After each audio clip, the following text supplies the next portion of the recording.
All right, welcome. This is the inaugural Baker 2 podcast, episode 1.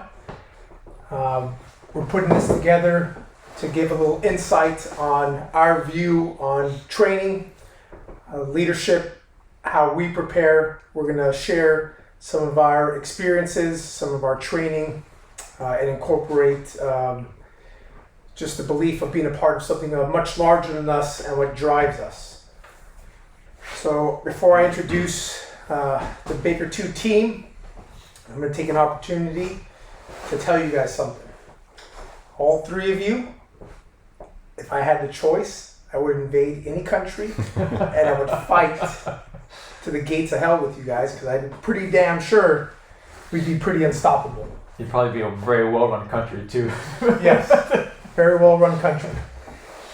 So with that, I want to share an experience. We're part of it was during a major incident down in Newton Division. You guys know which one I'm talking about.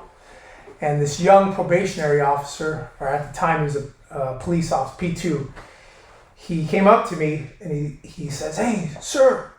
So I looked at him and I was like, "Yeah, man, what's up?" He's like, "You're the Baker 2 guy." And I said, "Yeah." I didn't recognize him, but he had been to one of our trainings. He's like, "Yeah, you're like the little leader of the Baker 2 guys, aren't you?" And it made me laugh because I looked at him and I was like, "Oh, I'm more the ringleader of the circus." Right? And I told him, I was like, "All those dudes are leaders." And I told him, "You're a leader." I was like, "I'm just lucky enough to have these dudes a part of the team." So with that, I'm going to go around the table, introduce you guys to our viewers, our listeners. First up, our subject matter expert on pretty much everything. A guy we like to call Dr. Love. Eddie, go ahead and introduce yourself, Eddie. Yeah, so my name's Eddie. I have been a police officer at a major Los Angeles area police department for 13 years. Have a number of responsibilities. Most recently, I'm on the SWAT team there, and have been involved in a number of different cadres there, including firearms cadre, the EMT cadre, the climbing or rope rescue cadre, counterterrorism cadre, and probably one or two others I'm forgetting, but it'll come to me later when we start discussing things. Prior to that, I was in school for approximately 10 years, studying basically the hard research sciences, biochemistry. So that was my background before I became a police officer. So I generally try to look at problems from that perspective, not necessarily from a biochemistry perspective, but from an analytical and scientific approach. Like what works, what doesn't. Try to make decisions, especially based on like career decisions or training decisions based not on emotion or not on tradition, but on what actually works. And when things stop working, then we change and do different and do something else. But in a nutshell, that's my background. I'm sure we'll get into more as we progress. Definitely bring a opposition, a different viewpoint, as opposed to our caveman tactics. All right, our next guy we're going to introduce, he is pretty much our logistical guru. I've known the guy forever, and he's been my right-hand man. And a couple times we've got into it with each other, and we're like brothers, right? I always win. We stay out of the city of Orange now. Moat Boy. Alright, I'm Mo, Sergeant Josh in the Marine Corps. We did 3 tours together, combat tours together. I did 4 total. My 4th tour, I was hit by an IED. Got out. My luck was running out. Did 4 tours and was running. Cat only has 9 lives. I was getting close to it. So me and Josh decided to start this company to get the knowledge out to other individuals that want to learn and better themselves. That's about it for me. Thank you, Moke. I think you are out of lives too. We got a couple left. Yeah. There's a couple. Last but not least, the only guy I know that could do as many pull-ups as me. Ugh. Oh, excuse me, not pull-ups. Push-ups. Push-ups. His ratio is a lot faster than mine, but slow and steady wins the race or ties the race. And that's Ethan. Yeah, my name's Ethan. Almost have 9 years on a pretty big department in LA. Didn't go to school like Dr. Love over here with biochemistry and all that. So went to junior college, played a little bit of sports in high school, and then I think when I was going through junior college, I was playing professional paintball and I had a coach who really kind of hit that nail on the head where you want to like motivate yourself, always practice how you play, and to drive yourself to get better. And my short little career, I did some gang work, Metropolitan with Josh as a partner. I think I was pretty lucky just to learn from more experienced officers than me, and just being humble and taking everyone's training and applying it to whatever I can. Thank you. So I'm Josh. I've been a police officer for a little over 13 years. Eddie and I did our probation together, so. It's past 10 hands, you can't count anymore. Yeah. 10 fingers. I'm wearing shoes, so I can't count past 10. Prior to that, I was in the Marine Corps. We were in the infantry. Did some other stuff before I became a police officer. And now I've been lucky enough to stay a police officer for the time being for a little over 13 years.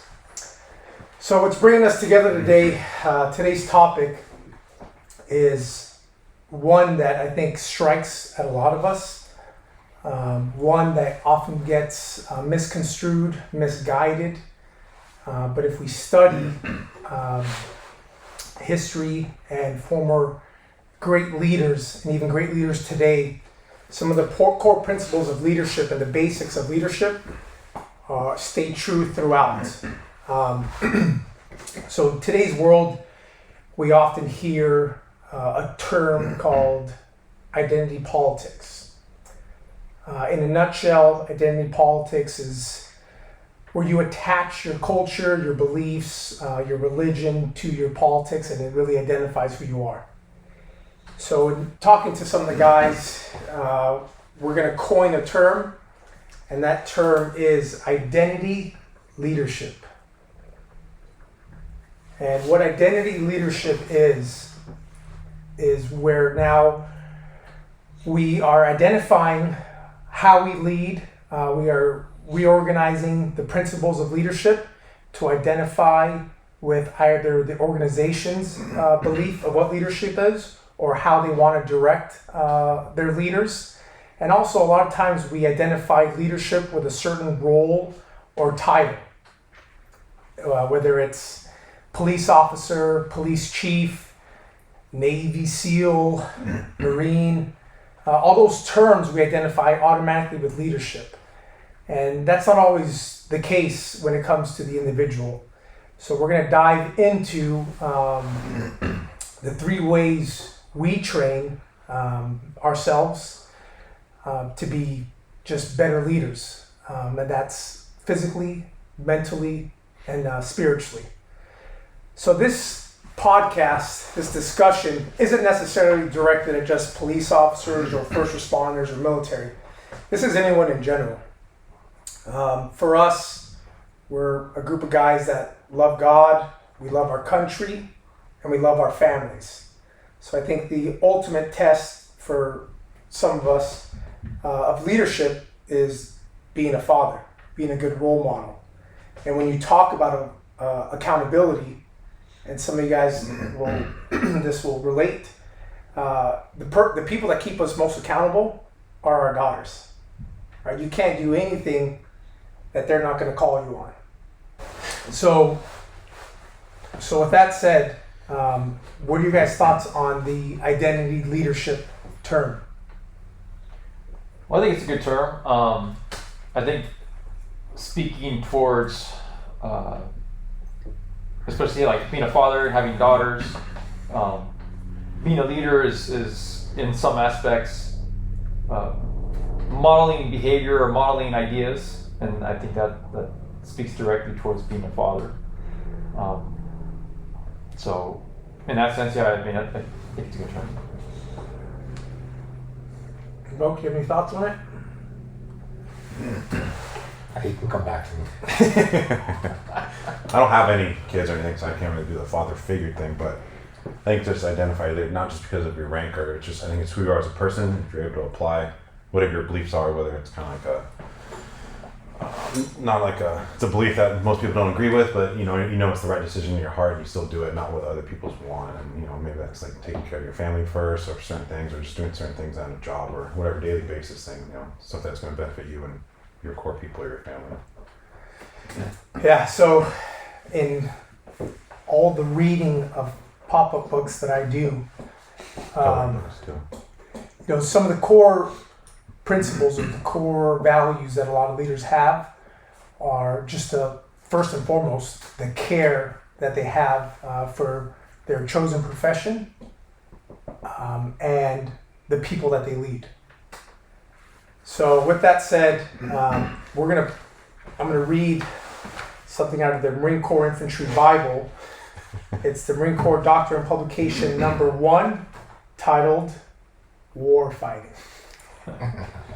It's not politically correct anymore. You can't call it war fighting anymore. Oh, it is. The government stamped it. Yeah. It's a government document publication. Not the new For one. now, yeah. Yeah. So this is a challenge, right? We're challenging ourselves. We're challenging everyone that's watching this, everyone that's listening to this, basically to be better. So the Marine Corps writes, the Marine Corps doctrine demands professional competence amongst its leaders. As military professionals charged with the defense of the nation, Marine leaders must be true experts in the conduct of war. They must be individuals both of action and of intellect, skilled at getting things done, while at the same time conversant in the military art. Resolute and self-reliant in their decisions, they must also be energetic and insistent in execution. The military profession is a thinking profession. Every Marine is expected to be a student of the art and science of war. Officers especially are expected to have a solid foundation in military theory and a knowledge of military history and the timeless lessons to be gained from it. So that was shared with me by one of my platoon commanders back in 06 maybe? 2004. 4? Yeah, 2004. And this publication he actually gave to me, so you can see it's been through some stuff with me. So whenever I lose sight of what drives me, or I need some motivation, you can see the page is dog-eared. I go back to that and I read it, and it's a way for me to challenge myself. And I wanted to share it with you guys on how when we view war fighting, or we view Marines or warriors, we think, I think of myself just like, big club, I'm going to hit you harder than you hit me. And if you hit me harder, then I'm going to go get my friends and we're going to hit you even harder. But there's much more than that. And that's why, Eddie, you're such a great asset to this team, is because you take a step back and you give us the balance to view it from a scientific manner and I can't put the words together, but sort of a view outside of just brute force. Yeah, it's always a challenge for anybody. I mean, I'm not, without emotion or without feeling or without bias. But if you keep that in mind, that we have those emotions and biases and feelings, and when you're making decisions, then you're more aware of how they influence the choices you make in life or in your career or whatever it is that you're dealing with. We talk a lot about tactics in our classes, and people will ask questions about certain scenarios or certain instances where we're doing something, and they'll say, "Well, what do you think?" And my answer is always, "Well, it depends." Right? And it's frustrating to have to say that and then have to come up with a long explanation. But what I'm trying to do is I'm trying to weigh the pros and the cons of the choices. In this case, in that example, it's a tactical choice, right? Like, what are we going to do in the given situation? Trying to weigh the pros and the cons, and then trying to come up with the best decision for that situation. And that's just life choices. I mean, that has nothing to do with tactics per se. It's just weighing the pros and cons of any choice. So I try and do that. As a leader and as part of my career. Speaking of being a father. Yeah. But it gives us insight, right, on sometimes that we overlook, right? Yeah, so I don't want to get too into specifics on any particular example, but in any organization, there's going to be any group of people or any team is always going to be going through a transition, right? You're going to have guys that are on a team that have been there for a long time, and then guys that are just coming into the team and learning what it is to be part of that team. And then you got guys in the middle that are kind of like have been there for a while and know some stuff, but are still learning more stuff. Not that we ever stop learning, but the danger is always that if you're unaware of your own biases, that you start to make decisions based on your own biases as opposed to what the situation is at the moment. So as long as we're aware of that, then we can take a step back and try and evaluate the situation for what it is, and at that moment, as opposed to maybe what it was 10, 15, 20 years ago, and try and come to the best decision that you can at that time. And again, that's true of anything. I mean, I'm speaking about my experiences primarily in teams within a law enforcement setting, but prior to that, I was in groups of people or teams doing research, but that applies also to decisions made in business, decisions made within your family, and even that comes into play even with interpersonal relationships. Like when I talk to my father about things, obviously my father's older, and he's like any old man, he's set in his ways and he's got his decisions, and that comes from his past experiences, which may or may not reflect what's going on now. On the flip side of that, he's got experiences that I will never have because I didn't live through those times that he did. The same goes for those older members of a team that have been through experiences that you will never experience because times are always changing. So as long as we can be enough of a leader to see a situation for what it is, to evaluate it as best as you can without emotion, or at least be aware of the biases your emotions bring to it, then you can arrive at better decisions for the team and for yourself. So with all that said, I think the ultimate question for the individual is, how do I become an asset to my team, to my family, to the group I belong to? How do we do that?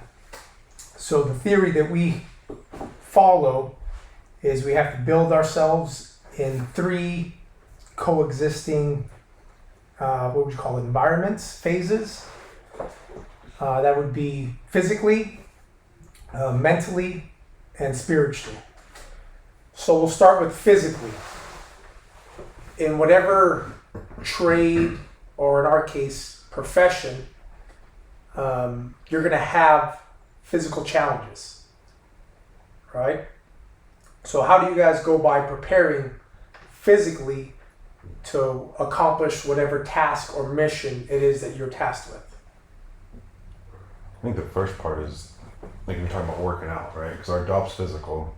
You have to do physical things to people. If that's your profession, if not, just physically in just in the world itself. I think if you choose to work out, just don't do it just because. If you're going to do something, whether it's physically, spiritual, emotionally, do it 100%. And once that becomes a habit, I think that's an easier thing to apply on an everyday situation into whatever, I guess, challenge comes your way, especially on our kind of like profession. So when you're talking about, coming up with a plan for physical fitness, what mental approach do you lay out I think to like accomplish that? to accomplish it, I think you don't want to work out just and go through the movements. I think you want to push yourself. Kind of redline it, because that's you kind of know where you're at your best. And in a stressful situation, you're not going to be at your best. You're going to be at the very basic. But if you can push yourself to that red line, working out and mentally get through it, and it's whatever, it's a hard workout, then if something does happen in life or profession and it's something physical, you can accomplish that. Not only that too, I think when you're working out, if you can think of like scenarios or things in life that's struggling you, and while you're working out and you're hurting from that, but you're also focusing on mentally, it's kind of it helps out both ways. Yeah. So I think physically, there's like anything else. Especially if you're in team sports, there's an aspect to that can't be understated. People always say that sports is a metaphor for life, and it really is. You learn how to deal with success and defeat, and how to deal with other people on the team, and you learn that how one or two changes to a team one or two small changes can really affect the team and drastically affect the outcome. You learn what your role is on the team, what you can and can't do, and what you need to rely on other people to do. So, yeah, being physically fit is important. I think for my position, I tend to get, I don't want to say worn down, but having to stay in some kind of shape or in shape every single day is tedious, and sometimes you just don't want to do it. So my goal is to kind of, I guess, winnow it down to like what's the basics, like what do I really need to be able to accomplish, and then what are my other goals beyond that. So I'm not trying to win any bodybuilding contests. I'm not trying to have 5% body fat. I think if those were my goals, it would potentially throw off other parts of my life that I need to focus on. But I do need to be able to pick somebody up, right? So I need to be able to pick somebody up that's wearing body armor and kind of heavy, and I need to be able to do that. And it's an important goal for me. So my fitness or my workout regimen, everything I do, I kind of think about that. I need to be able to run and jump over stuff, and then get to a position and still be able to be in enough conditioning to make a decision or to act once I get there. So I'm not dead and winded when I get there and I'm no use to the team. So that's another aspect of my training that I focus on. So I figure if I can do those two main things, and then the third main thing for my fitness goal is to not be hurt. Because if I'm hurt, I'm of no use to my team. I gotta take time off of work. I can't be the husband to my wife that I need to be, or the father to my children. I can't, if my back's hurt, I can't pick them up. So I need to stay healthy. I need to stay in enough shape that I can pick up a teammate that's down. I need to stay in enough shape that I can run to a position that I need to be, and then act once I get there. And then everything else on top of that kind of falls into place. So as long as I'm not eating too many Twinkies and donuts and stuff, then that helps my fitness goals. As long as I'm getting enough sleep and being healthy enough, then that helps my fitness goals, and that keeps me kind of even keeled and keeps things balanced. That balance is always kind of tough, but if I keep those big goals in mind and make my fitness decisions based off of that, then for the most part, it seems to be working out so far anyway. I don't have as big as guns as Josh, but not many people do. It's okay. So you brought up a couple good points. The first point that I'm going to bring up to you guys is a lot of times we establish ourselves initially as a leader by our physical attributes, right? So whether it's growing up playing sports, I myself played baseball and football primarily. As you know, Eddie, and both of you other guys know, there's like kind of like an imbalance in my head where playing football came easy, right? yeah. Run as fast as you can into that person and hit them as hard as you can. And, for me, it was easy. I didn't have that fear of being injured. So when you have those physical attributes, it's easy to fall into, yes, I'm a leader because I can do X, Y, and Z really great, and other people aren't able to do that physically. So that we have to fight that off. And then you brought it up. We have to fight off that complacency or that feeling of being content with our physical attributes by understanding that there's going to come a time where I'm really going to be tested. And you spoke about it where the spiritual aspect kind of comes into play, where you put something above your own personal abilities. And that was, if an officer gets hurt or, someone were to get hurt where you have to exert some physical force, you're able to. So you really dove into the spiritual aspect on why we train ourselves so vigorously physically. I know we're jumping around a little bit, but being part of a team and taking, number one, that especially at the younger high school or junior high age, that teaches you how to take care of yourself physically, right? And it also teaches you leadership because you have the coach, and obviously the coach, he or she is a leader, but then you also have the captains, and the captain is not a coach. The captain is a player. The captain is a peer, but the captain is also a leader. So you learn to take on leadership, either to follow a good leader, or you learn what a good leader looks like, or you could learn what a bad leader looks like. But you learn a lot of those things from sports. Yeah. You your ego gets checked too, I think, in sports too. If you think, you're the top dog and you really aren't, I think your team kind of puts you in place like, hey, you're not making the right decisions for us. Yeah. Like physically this isn't working, or these plays that you're coming up with, whether it's captain or coach level, and I think when you're on a team, if your ego gets checked, if you're too big an ego and you don't realize it, then it hurts your team, and it honestly hurts you into developing as a better person or a better team member. And then because you have to focus on your team, we're not a team sport or a solo sport here, in life or anything like that. So I think that's kind of a main reason or a main lesson to take from it. Yeah, I remember when I was in high school, the big key to working out for me was I wanted to get bigger, stronger, faster. And I remember we used to have like a 300-pound bench press club, and then the 500-pound squat deadlift club. And when I became a part of those clubs,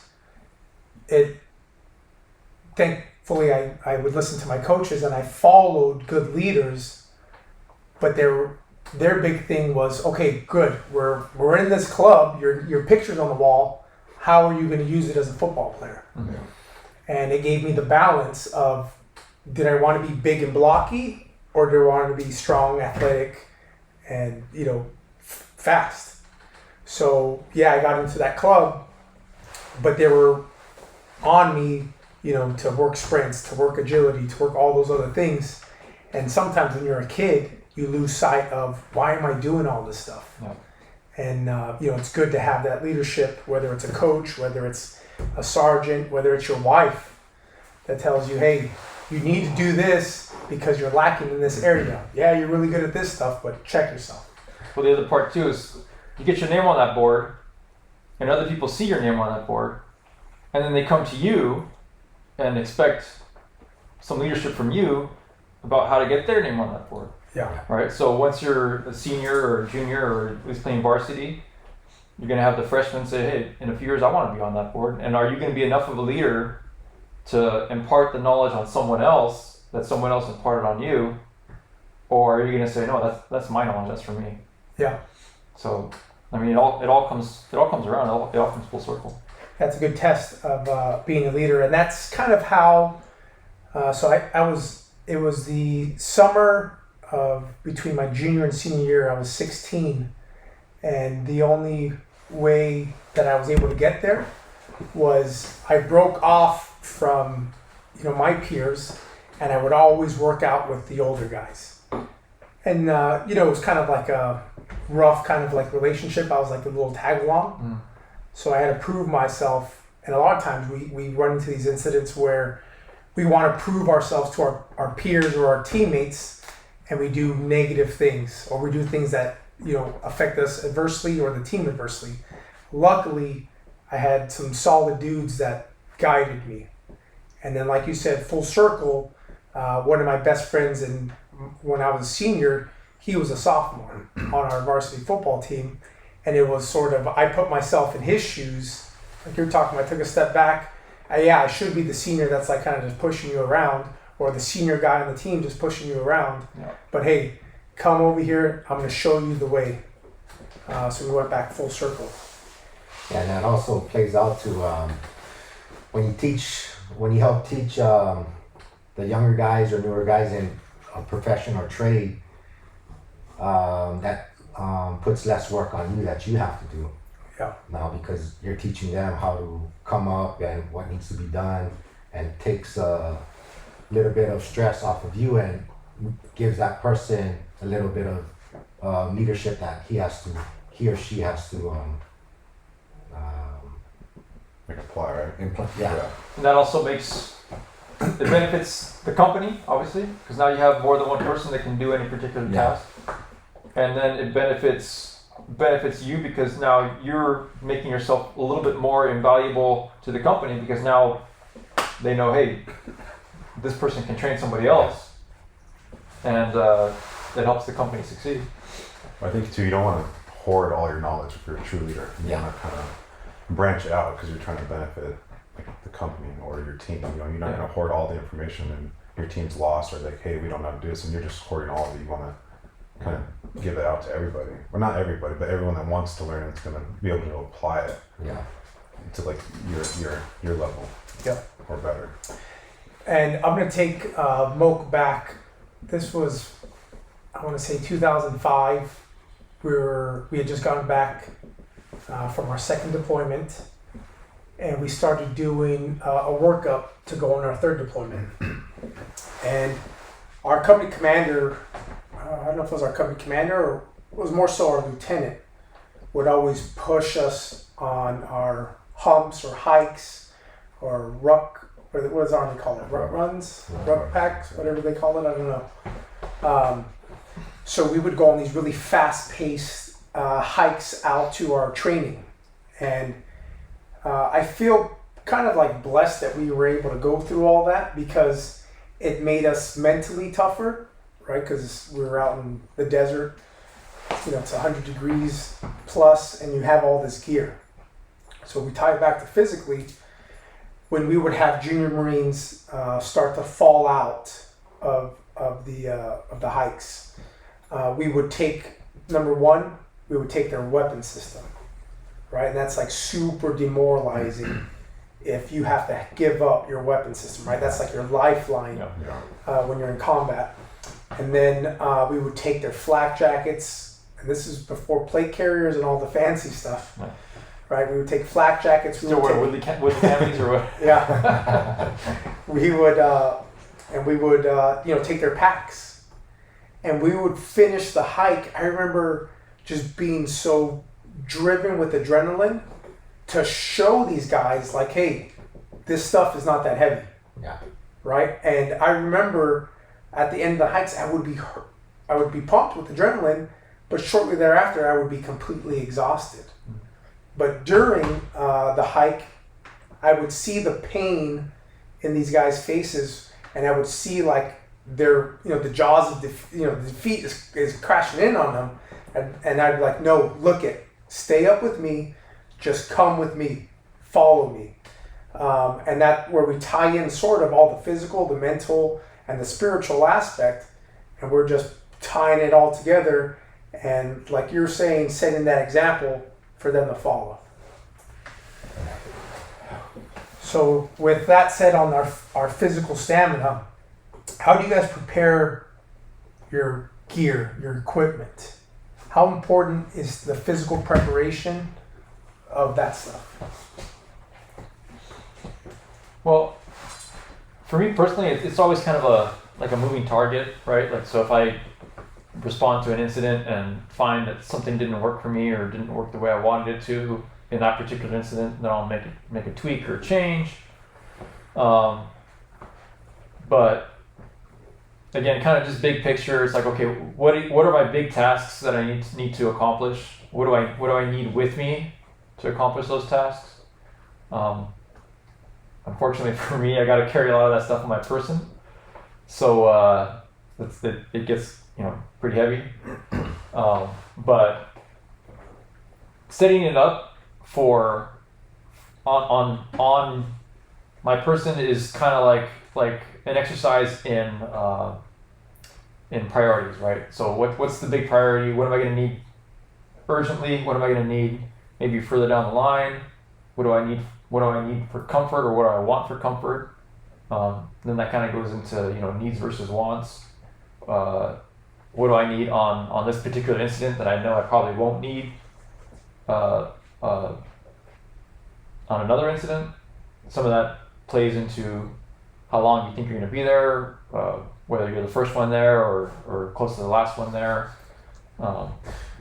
So yes, setting up equipment. I mean, it's you can kind of after, I think that speaks to experience. It speaks to speaking with the other guys with more experience. After a little bit of experience, and you kind of tweak things, in major ways, and then from then on, it's kind of just changing things in minor ways as one or two things, as you learn one or two things that may or may not work for you. Yeah, I think if you make whatever your gear is, or for whatever profession you have, I think you practice with it, right? And you just repetitive, and then you realize, hey, that's not working. I'm moving this here. I'm adding this, and I think you can practice, because like Eddie has, he can't practice every scenario every single day. But I think with sports and being physical, you visualize things, and you start visualizing like, hey, my hand's gonna go here to grab this if this happens, and you start playing out scenarios. And I think with your equipment, it's the same thing. You're like, hey, this is here, I need to grab it if this happens. Or like, hey, I don't have it on me, but I know it's in my car. I know how I need to get back there. I know where it's at in my bag, or where it's at laying in the trunk of the car.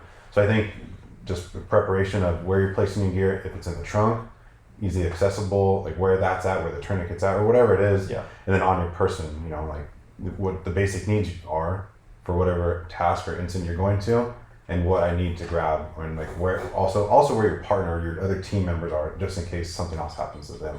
So I think just visualizing it and applying it, just been practicing it, just kind of sets it. Yeah.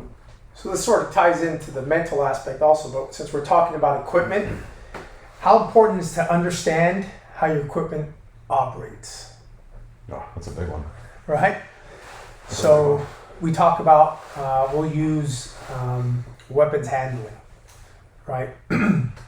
How important is to understand how the weapon that you're handling operates? And we go over drill after drill after drill after drill to where it becomes muscle memory. Yeah. And without even thinking really, you can correct the malfunction, put the weapon system back in battery, or translate that to, if you're an office job, your computer malfunctions, or you have some sort of malfunction, understanding how to effectively operate that. Yeah. Or like setting up podcast equipment, right? Yeah, it's super easy the first time. They should send instructions. They probably did. Yeah. No, it's important. So if especially if you have the kind of job that's heavy on equipment, right? And there are numerous jobs that are like that. Even like doctors, like surgeons, or police officers, or construction workers, or I mean, there's all kinds of professions that rely heavily on equipment to the point where you cannot do your job, or you cannot do it as effectively without the proper equipment. So learning what equipment you need. I mean, and some equipment you're mandated to carry, right? So like, there's stuff that I have to carry that I would probably choose not to carry if I had the choice, but I don't have the choice. But you're still responsible for that equipment. You're still responsible to know how it works in order to do your job.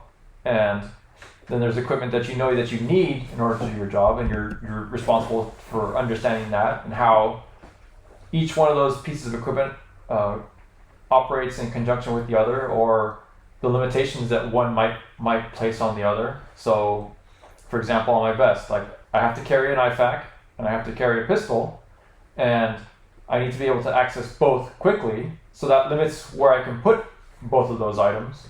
And if I put my IFAK, my trauma kit, in a position to where I can't access my pistol quickly, then that creates an issue, and vice versa. And if you can understand how your equipment functions, then you can understand how to get around any problems that present themselves with that equipment unexpectedly. So, an obvious example of that is like weapons malfunction, right? Like, so if you know that the malfunction in your weapon is something that you can clear quickly, and based on whatever situation you're in, like I always say, it depends, but based on whatever situation you're in, then you can fix that malfunction quickly, versus if you know that the malfunction is going to take you some time, then you're going to move on to some other option. Or for like rope systems are heavy on equipment.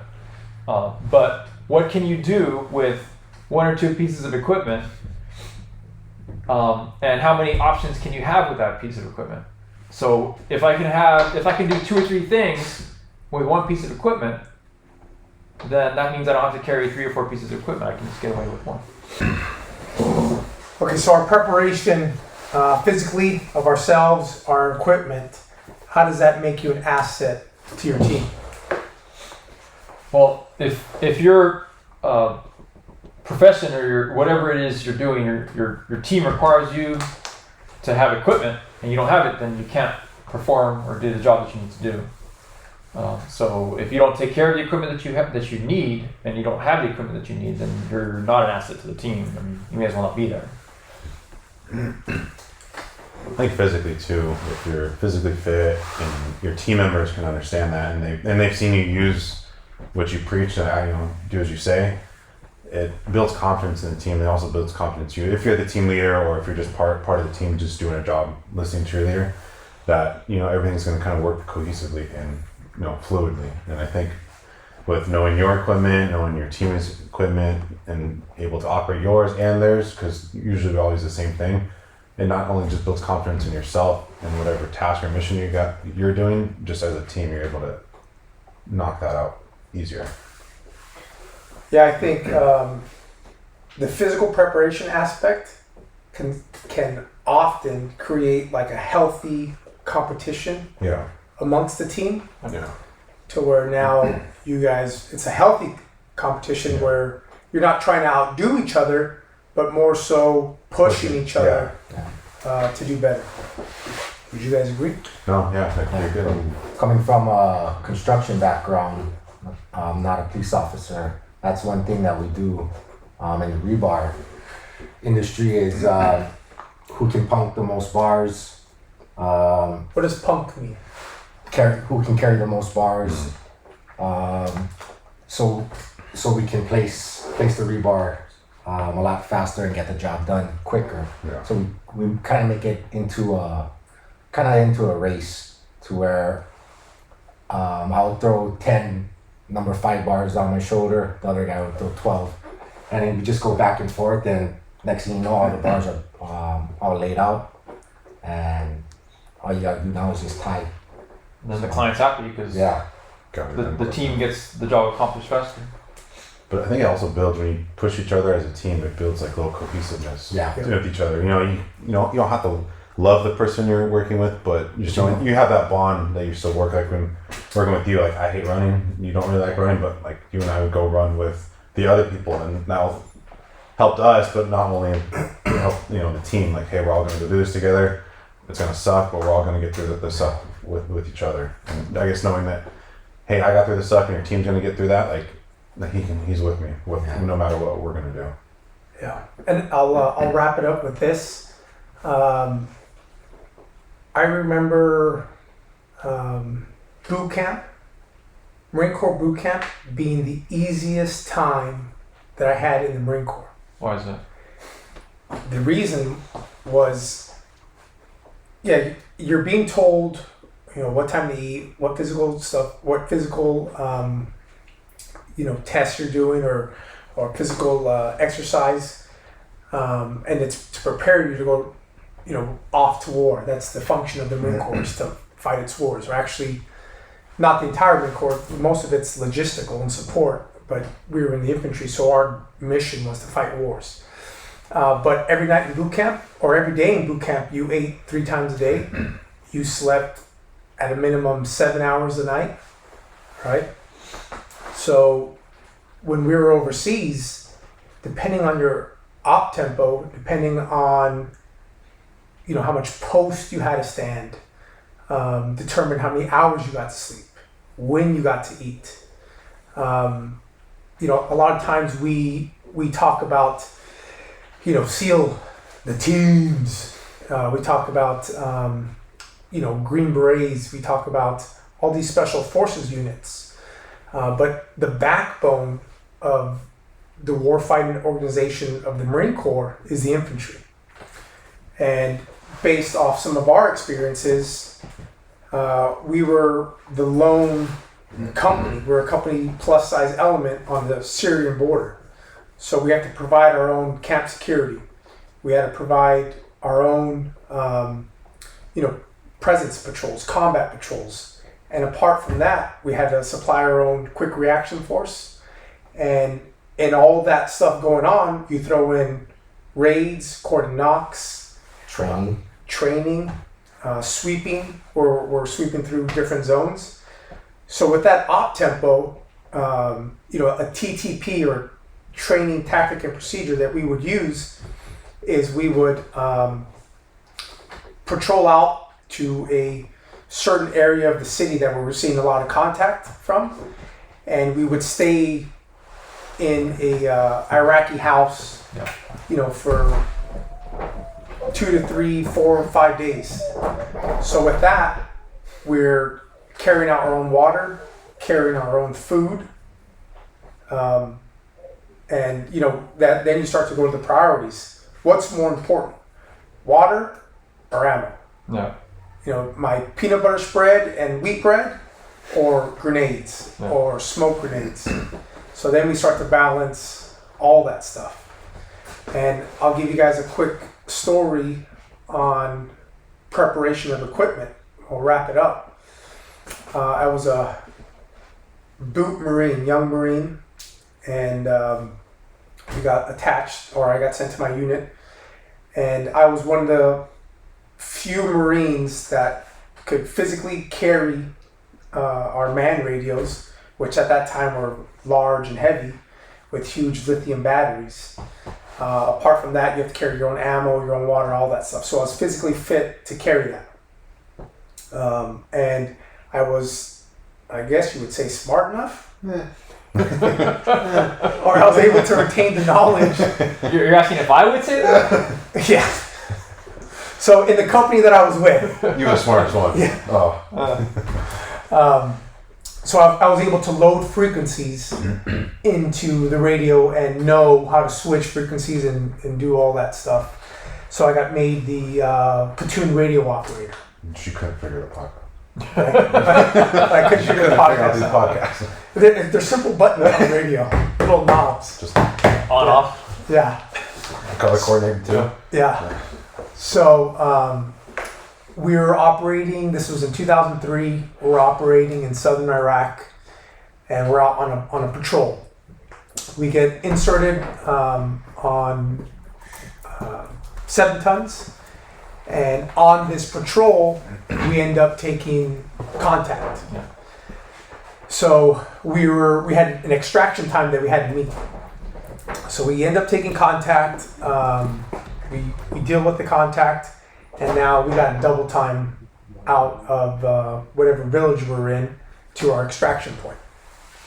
The terrain that we were in was like rough desert, and it's 0 dark 30, and I'm running with this pack. Every 5 steps, I'm falling over. Prior to the patrol, I did a gear check, and I told my platoon sergeant, hey, the antenna radio, or the antenna that hooks to the radio, it's called a flex base, is stripped. And he said, I don't care, make it work. So I'm a young Marine. My platoon sergeant telling me to make it work. I said, roger that, I'll make it work. So now go back into the patrol. We take the contact. We're double timing to get extracted, and I'm falling every 5 steps, and I'm talking about like falling, right? I'm running, can't really see the dirt, Yeah.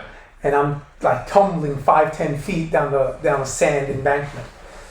I don't think you were on that patrol. This was in 2003, and on one of the falls, the flex base must have fallen off, and I kind of had an idea of where it happened, but I didn't know that it had fallen off. Yeah. So we finally load up into the trucks. That was a good night. We load up into the trucks, and I'm doing my gear check finally to say like, hey, do I have everything? Do I have my magazines? Do I have my water canteen? Do I have everything? Reach up to grab the antenna. It's gone. Yeah. I knew the radio was there because I could feel the weight, but the antenna's gone. So I let my squad leader know. The patrol goes back. We get back. Our company commander or whoever made the decision said, go back and find that piece of equipment. Why? Because it's vital equipment.